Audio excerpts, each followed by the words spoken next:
அறிவோம் ஆரோக்கியம் நேயர்கள் அனைவருக்கும் அன்பான வணக்கங்கள். நான் ஸ்ரீவர்மா மருத்துவமனையின் மகளிர் சிறப்பு மருத்துவர் ஜெயரூபா.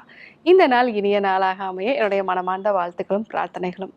நம்மளுடைய உடம்புல நரம்புகள் பலகீனமா இருந்ததுன்னா என்னென்ன அறிகுறிகள்லாம் இருக்கும்? இதற்கு என்னென்ன உணவுகள நம்ம எடுத்துக்கலாம்? மூலிகைகளை எப்படி பயன்படுத்தலாம்? அத பத்தி தான் நம்ம இன்னைக்கு பார்க்க இருக்கோம்.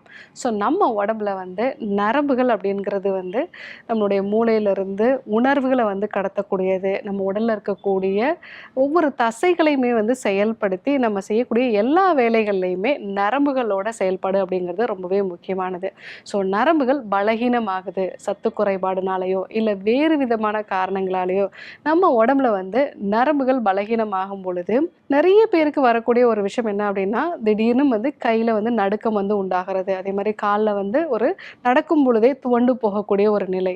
ஸோ இந்த மாதிரி நடுக்கம் உண்டாகிறது முக்கியமான ஒரு அறிகுறி. அதே மாதிரி சர்க்கரை வியாதினால பாதிக்கப்பட்டவங்களுக்கு பார்த்தீங்கன்னா, நரம்புகள் பலகீனமாகும் பொழுது கை கால்கள் எல்லாம் சின்ன சின்ன ஊசி குத்துற மாதிரியான ஒரு உணர்வு இருக்கிறது. சில சமயங்கள்ல பாதம் மரத்து போகக்கூடிய ஒரு நிலை, பாதம் ஏதாவது ஒரு பூசின மாதிரியான ஒரு உணர்வு இருக்கும். ஸோ இது எல்லாமே நரம்புகள் பலகீனமாகறதுனால வரக்கூடிய ஒரு அறிகுறி தான். சில நபர்களுக்கு பார்த்தீங்க அப்படின்னா, கழுத்துல ஒரு ஜவ்வு விலகல் இருக்கு, இதனால கைக்கு வரக்கூடிய நரம்புகள் பாதிக்குது அப்படின்னா எந்த ஒரு பொருளை எடுத்தாலுமே கீழே அவங்க போட்டுருவாங்க. சரியான ஒரு கிரிப்பு அவங்களுக்கு இருக்காது. இதுவும் நரம்புகள் பலகீனமாகறதுனால வரக்கூடிய ஒரு அறிகுறி தான்.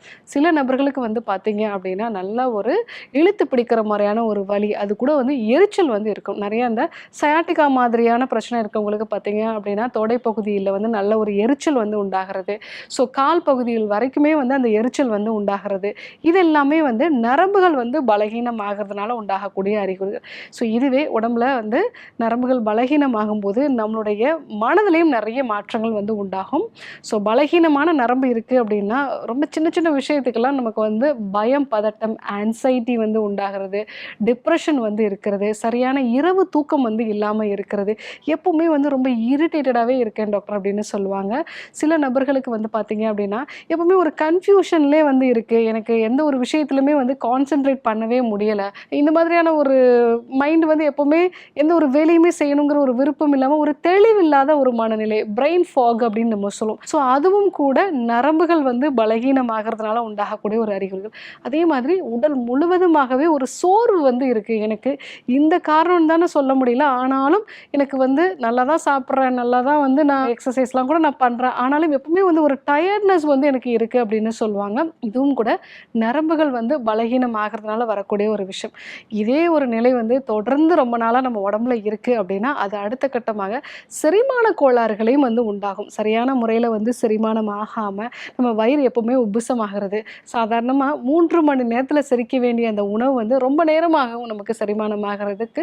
ஸோ இதனால் சத்து பொருட்களும் உட்கிரகிக்கப்படாமல் இருக்கும். ஸோ இந்த மாதிரியான ஒரு அறிகுறிகள் இருக்குது அப்படின்னா, உங்களுக்கு நரம்புகள் பலகீனமாக இருக்கிறதுக்கான வாய்ப்புகள் இருக்குது.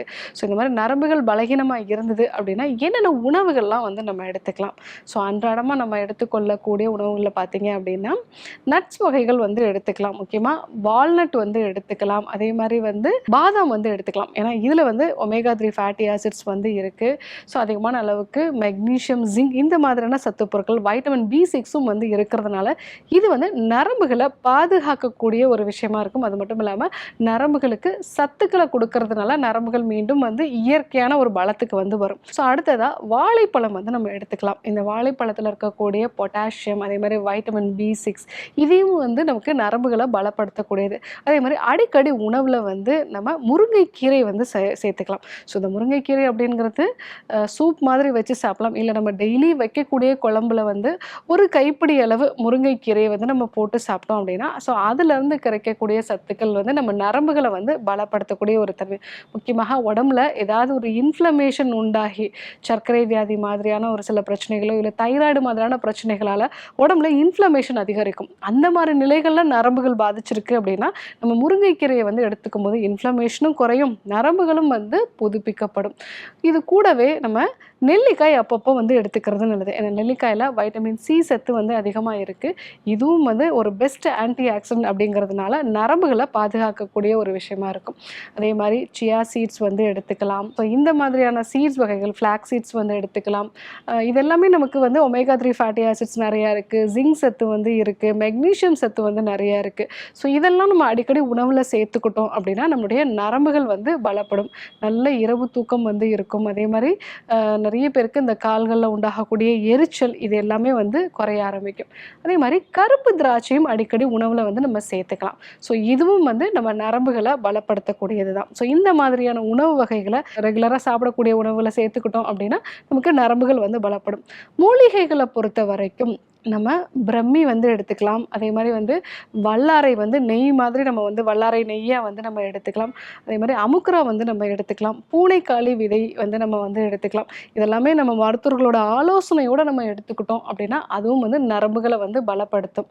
ஸோ நரம்புகள் அப்படிங்கிறது நம்மளுடைய உடல், மனது, நம்மளுடைய செரிமானம் இது எல்லாத்தையுமே வந்து பாதிக்கக்கூடியது. உடம்போட மொத்தமுமே வந்து ஆரோக்கியமா, அதே மாரி சுறுசுறுப்பா இருக்கிறதுக்கு நரம்புகள் பலமா இருக்க வேண்டியது அவசியம். நம்ம அன்றாடம் எடுத்துக்கொள்ளக்கூடிய உணவுகள், அதே மாரி பயம், பதட்டம் இதனால நரம்புகள் வந்து பாதிக்கப்படுது. சர்க்கரை வியாதினால பாதிக்கப்படுறவங்க, அதே மாரி ரத்த அழுத்தத்தினால பாதிக்கப்படுறவங்க, தைராய்டு சம்மந்தமான பிரச்சனை இருக்கிறவங்களுக்கு இந்த நரம்பு பாதிப்பு அப்படிங்கிறது ரொம்ப சீக்கிரமாவே வந்து வரும். ஸோ அந்த மாரி நிலைகள்ல நான் சொன்ன இந்த உணவு முறைகள ஃபாலோ பண்றது நல்லது.